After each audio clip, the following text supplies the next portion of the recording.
Kasus ledakan dan kebakaran sumur minyak tradisional di Gampung Matai, Kecamatan Ranto Perlak, Aceh Timur menuai keprihatinan mendalam. Insiden yang telah merenggut korban jiwa ini dinilai tidak perlu terulang jika pemerintah tegas terkait status operasional sumur-sumur minyak di kawasan tersebut.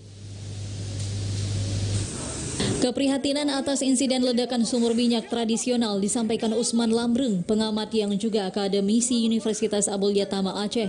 Terulangnya peristiwa ledakan sumur minyak di Gampung Matai dinilai akibat ketidakjelasan sikap pemerintah terkait keberadaan sumur minyak di kabupaten tersebut.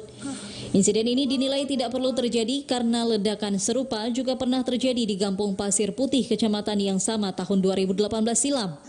Belajar dari peristiwa sebelumnya, pemerintah menurut Usman harusnya mengambil sikap tegas terkait status operasional tambang minyak di Kecamatan Ranto Perlak. Dengan status operasional yang jelas, pemerintah dinilai dapat mengambil sikap terutama dalam memastikan prosedur keamanan dari aktivitas tambang tersebut. Kondisi ini dinilai penting mengingat sebagian besar sumur yang beroperasi berada di areal pemukiman warga. Jadi kalaupun kemudian itu adalah ilegal, kenapa hari ini masih tetap dilakukan eksplorasi atau masih dikelola sumur itu oleh kelompok-kelompok masyarakat?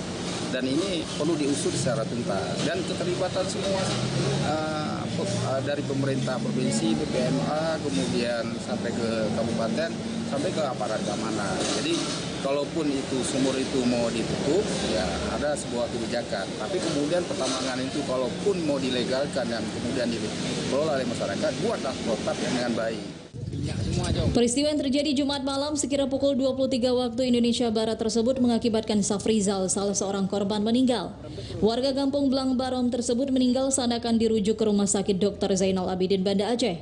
Selain meninggal, sejumlah warga terpaksa menjalani perawatan akibat luka bakar serius. Dari Aceh Besar, Arman Konadi, TVRI Aceh melaporkan.